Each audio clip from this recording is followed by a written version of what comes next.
একটা তিলোত্তমা ঢাকা না হলেও আমরা একটা আধুনিক বাসযোগ্য ঢাকা এখনো তৈরি করতে পারি। এটাকে বাসযোগ্য করতে হলে কিছু সংস্কার আমাদের করতেই হবে। এই যে আড্ডাউতি দিচ্ছে, আমার মনে হয় যে এটা আমাদের জন্য, এই প্রজন্মের জন্য এটা শেষ সুযোগ।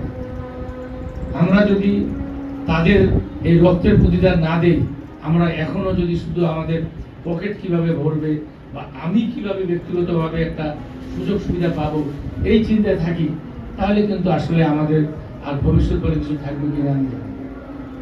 তো কাজেই আমি যেটা বলবো যে আপনাদের প্রতি যেটা আমার আহ্বান সেটা হলো, আমি কোনো রাজনৈতিক কথা বলতে আসি নাই, যদিও আমি বেসিক্যালি আমলা না, সত্যিকার অর্থে আমার পরিচয় যদি বলেন তো পেশাজীবী এবং কিছুটা রাজনীতিবিদের কাছাকাছি, কিন্তু আমি এখনো তো একটা সরকারি দায়িত্বে আছি, এটা আমার পরিচয়টা ভিন্ন।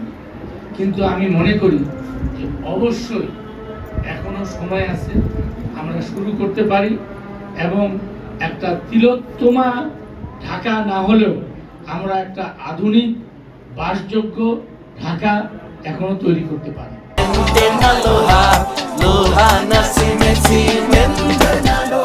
যেটা আপনারা বললেন যে উপর দিয়ে ফ্লাইওভারও যেমন যাবে, আবার নিচটারও কিন্তু আমাদের কিছু সংস্কার লাগবে। নিচেরটা যেভাবে আছে হুবহু এভাবে থাকলে কিন্তু এটা বাসযোগ্য হবে না। এটাকে বাসযোগ্য করতে হলে কিছু সংস্কার আমাদের করতেই হবে। আবার এটাও ঠিক যে শুধু যেটা বললেন যে ধানমন্ডির জায়গাও আমাদের, গুলশানের জায়গাও আমাদের, ওগুলো ছেড়ে দিচ্ছি, এখন শুধু আপনার জাঙ্গিয়া ধরে টানাটানি করতে হবে না। তবে জাঙ্গিয়াটাকে একটু ফিটিং করতে হবে, ঠিকঠাক করে মানে জায়গা মতো সেট করতে হবে।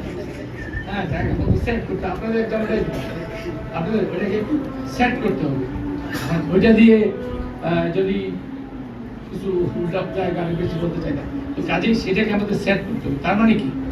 তার মানে আমার আপনাদের প্রতি যেটা একান্ত আহ্বান সেটা হলো, আপনারা যারা, আমি আপনাদের ঢাকা সমিতির কাছে একান্ত অনুরোধ যে আপনারা আপনাদেরকে কথা দিতে হবে যে যারা নতুন বাড়ি ঘর করবে তারা বাড়ি ঘর ধরার আগে আপনাদের মাধ্যমে আমাদের সঙ্গে যোগাযোগ করবে।